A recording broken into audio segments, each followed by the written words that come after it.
teatro de Gil Vicente aconteceu no período do humanismo. Não se pode falar de teatro português anterior a Gil Vicente. A sua obra é a síntese mais bem acabada do teatro medieval europeu e exerce influência até hoje em Portugal e no Brasil.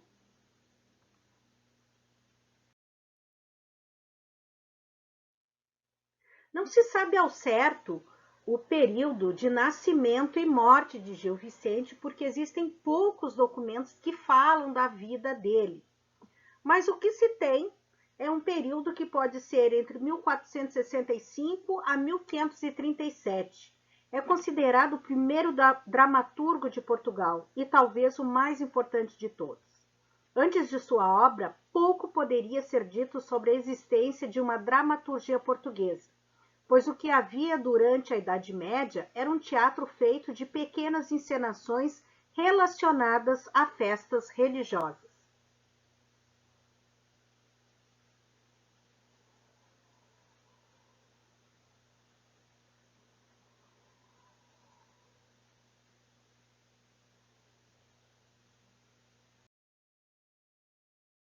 A ação artística de Gil Vicente foi em 1502, nas celebrações do nascimento de Dom João III, futuro rei de Portugal. Nos aposentos da rainha Dona Maria, Gil Vicente recitou o monólogo do vaqueiro, ou o Alto da Visitação, que também é chamado, no qual interpretou o próprio vaqueiro. A apresentação foi tão divertida que Gil Vicente foi convidado a repeti-la durante as comemorações de Natal daquele ano. A partir daí, passou os 34 anos seguintes trabalhando para a corte portuguesa, período em que escreveu mais de 40 peças, principalmente autos e farsas.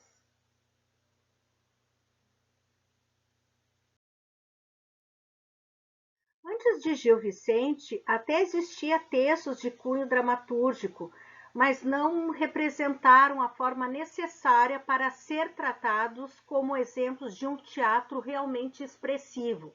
Por isso que Gil Vicente é o fundador do teatro português. As peças antes, elas eram classificadas de momos e entremesses, apresentações dramáticas constituídas praticamente só de mímicas por atores mascarados. A obra do Gil Vicente ela é composta de autos, farsas, teatro romanesco e fantasias alegóricas, além de sermão burlesco, que são representações teatrais da mesma época, de índole religiosa, cujas posições dramáticas são representadas por atores mascarados com vestes sacerdotais, e monólogo.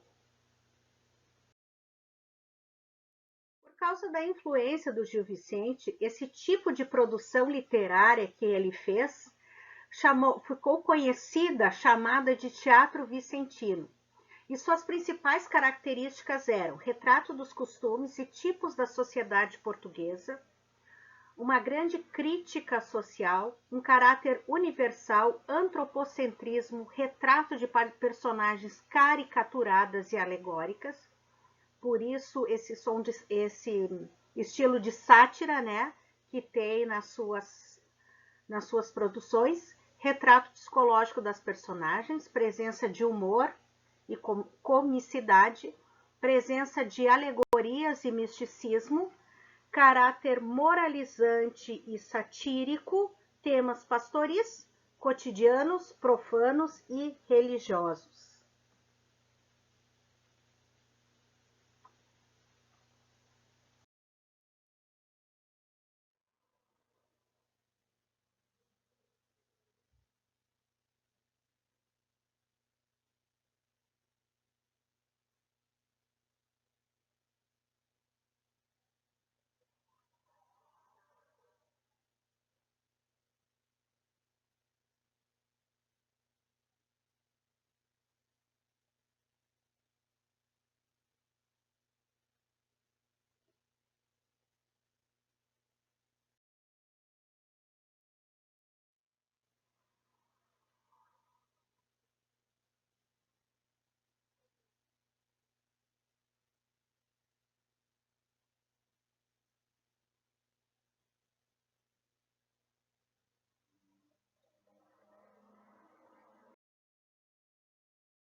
O Autos é uma peça curta que tem caráter moralizante, tem poucos personagens e seus temas podem ser pastorias, milagres, mistérios e críticas de costumes. Tem uma linguagem simples que critica os vícios de personagens das mais diferentes posições sociais.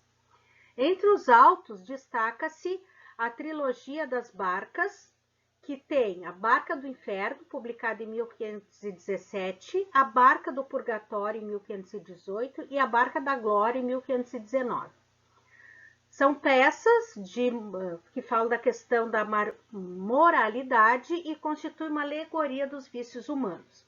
O Alto da Alma, de 1517, encena a transitoriedade do homem na vida terrena e seus conflitos entre o bem e o mal. O Alto da Barca do Inferno é considerada a obra mais importante do Gil Vicente, né, dos autos que ele escreveu. Ela representa o juízo final católico de forma satírica, né, engraçada e com forte apelo moral. O cenário é uma espécie de porto onde se encontram duas barcas, uma com destino ao inferno, comandada pelo diabo, e a outra com destino ao paraíso, comandada por um anjo. Ambos os comandantes aguardam os mortos, que são as almas que seguirão ao paraíso ou ao inferno. Na verdade, mais almas seguem ao inferno do que almas vão para o paraíso, devido a todas as atitudes e comportamentos dessas pessoas, né? Eu vou ler um trecho do Alto da Barca do Inferno, que inclusive vai ajudá-los na leitura do Alto da Barca do Inferno, quem ainda não concluiu a leitura. E quem já concluiu vai ajudar a relembrar.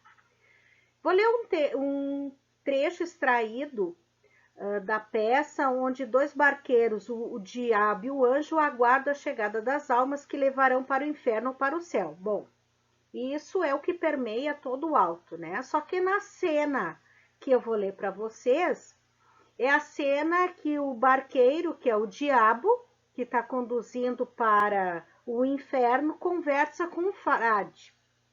E o frade chega assim. Chega um frade com uma moça pela mão e um broquel. O que é broquel? Um escudo. E uma espada na outra. Vem cantando e dançando. O diabo pergunta: que é isso, padre? Que vai lá? E o padre responde: deu graças. Quer dizer, dou graças. Sou cortesão. Diabo, sabeis também o tordião? Que é a dança renascentista, porque ele chega dançando todo faceiro. O frade: por que não? Como ora sei. Diabo: pois entrai, eu tangerei, e faremos um serão. E essa dama, ela é vossa? Frade: por mim a tenho eu, e sempre a tive de meu. Diabo: fizeste bem, que é formosa, e não vos punho la grossa, no vosso convento santo. Frade: e eles fazem outro tanto, assim fui bem açoutado. Açoutado é golpeado com chicote. Diabo: que coisa tão preciosa! Entrai, padre reverendo. Frade: para onde levais a gente? Diabo: para aquele fogo ardente que não temeste vivendo. Ele já faz uma crítica ao frade.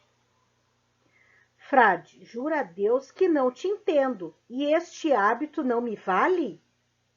Né? A sua roupa, né, mostrando que ele é um frade. O diabo: gentil padre mundanal, a Beelzebu vós encomendo, a Beelzebu vós encomendo. Frade: corpo de Deus consagrado pela fé de Jesus Cristo, que eu não posso entender isso. Eu hei de ser condenado? Um padre tão namorado e tanto dado à virtude, assim Deus me dê saúde, que estou maravilhado. Olhem Presta atenção na rima, né? Que é uma característica desse período da literatura medieval. Diabo, não cureis de mais detença. Não curei de mais detença. Embarcai e partiremos. Tomarei um par de remos, o frade. Não ficou isso na avença, no acordo. Avença é acordo. Frade, por Deus, essa seria ela. Não vai em tal caravela. Minha senhora Florença.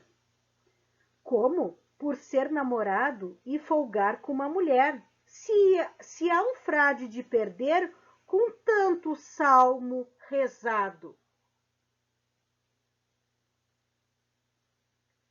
Diabo, ora, estás bem aviado. Está bem arranjado. Aviado é arranjado. Frade, mas estás bem corrigido. Diabo, devoto padre e marido, a vez de ser capingado. Ou seja, capingado significa castigado. E mundanal, como ele chama o frade, significa que ele é mundano, ligado ao mundo material, né? Bom, algumas perguntas a respeito desse trecho, desse diálogo do diabo com o frade, eu vou perguntar e vocês pensem e reflitam sobre isso. Vamos refletir juntos sobre o texto. O frade chega ao encontro de diabo de mão dada com uma mulher, dançando e cantarolando, dizendo que ela é sua. Ele até chama, né, fala, minha senhora Florença. Qual é a importância desses elementos na caracterização do frade? Ele chega dançando, faceiro, de mão dadas com essa mulher. Esses elementos compõem explicitamente o tipo do padre mundano, ou seja, deixam claro que ele age em desacordo, logicamente, com as exigências de seu papel social, supostamente conhecidas pelo público, onde já se viu um frade ser um homem do mundo, ter mulher. Na cena, pergunta seguinte, na cena o diabo condena o frade. Letra A. O desvio de conduta que leva o frade a ser condenado é exclusivo dele ou é generalizado na instituição católica a qual ele pertence? É generalizado na instituição, a igreja representada pelo convento. Isso fica evidente na passagem que o diabo se espanta pela naturalidade em que o frade admite ter uma mulher. Onde ele fala, o diabo fala, e não vos punho la grossa no nosso convento santo. E o frade responde, e eles fazem outro tanto. Letra B. Por que esse personagem frade recebe essa denominação em vez de possuir um nome próprio? Não só o frade, como os demais personagens, eles não têm um nome próprio, né? Tirando a personagem que é a Brisilda Vaz, que é aquela personagem que ela é uma cafetina, né? Ela tem uma casa onde ela prostitui jovens, né? Bom, por que então ele tem essa denominação em vez de possuir um nome próprio? O fato de o personagem ser referida pela palavra que designa seu papel social só reforça sua condição de tipo, ou seja, sua caracterização como representante de um grupo.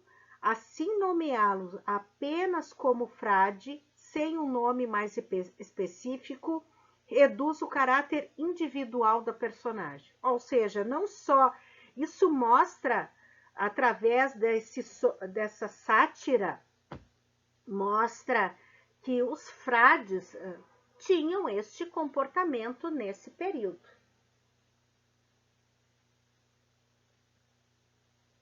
Então, existe nessa peça uma crítica à igreja. Embora a peça tenha sido escrita no período do humanismo, e o humanismo não deixa de lidar com temas e motivos religiosos, a preocupação de seus intelectuais volta-se para a análise crítica do comportamento de seus agentes, e não para uma religiosidade abstrata e virtuosa por princípio. Tá aí a crítica bem marcada do Gil Vicente, nesse alto, o Alto da Barca do Inferno. Por Gil Vicente, o autor ele traz profundas críticas à desordem da sociedade burguesa, que entre os valores, a moralidade, o homem corrompido, a instituição religiosa católica.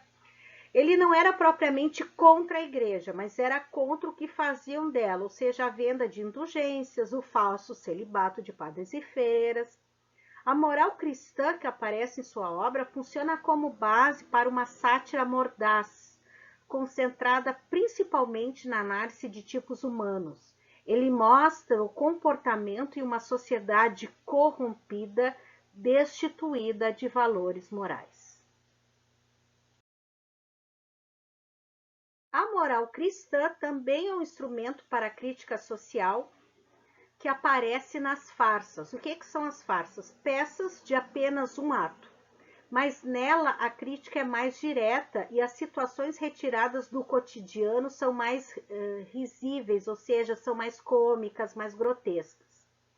As farsas como Quem Tem Farelos, de 1515, Mofina Mendes, também desse ano, e a farsa de Inês Pereira, que é uma das mais famosas dele, de 1523, realizam quadros populares de força moral e simbólica num tom cômico mais contundente.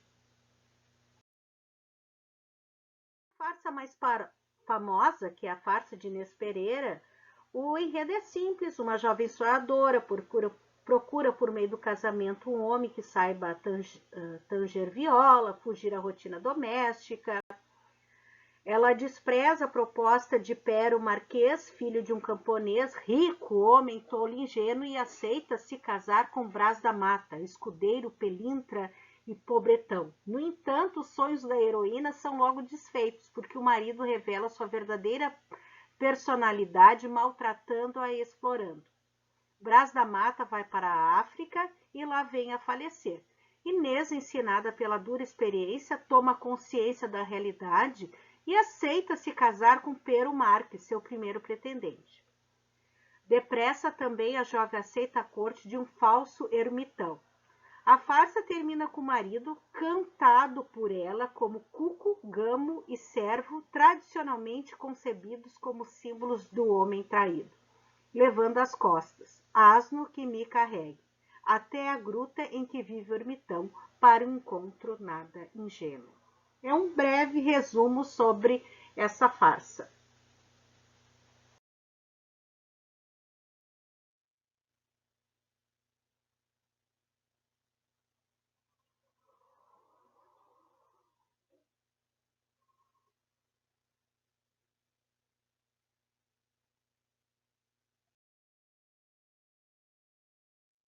A realidade social aliada ao riso. A obra de Gil Vicente revela a transição entre o pensamento medieval e o renascentista. Inicialmente, predominavam peças religiosas, mas mesmo nelas, Gil Vicente concentra-se pouco nos eventos sobrenaturais, como o tema dos milagres. Ele prefere sim destacar gestos virtuosos de santos que poderiam funcionar como modelos para a sociedade. Nessas peças, a temática religiosa também não exclui o riso. O cômico aparece com naturalidade nas ações e fala das personagens. No entanto, o ponto alto de sua produção ocorre posteriormente com a criação de obras-primas como a trilogia das barcas, Alto da Barca do Inferno, Alto da Glória e Alto da Barca do Purgatório, e A Farsa de Inês Pereira.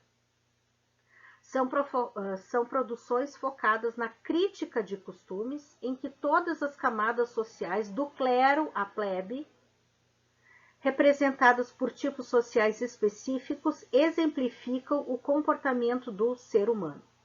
Seguindo a tradição, os autos de Gil Vicente são peças breves, com repertório e fundo moral extraídos do cristianismo. Contudo, não tem o intuito de promover a fé religiosa. A moral cristã é um instrumento para a crítica social. E esse mesmo caráter moralizante, como eu havia falado, também está nas farsas, que são peças de apenas um ato.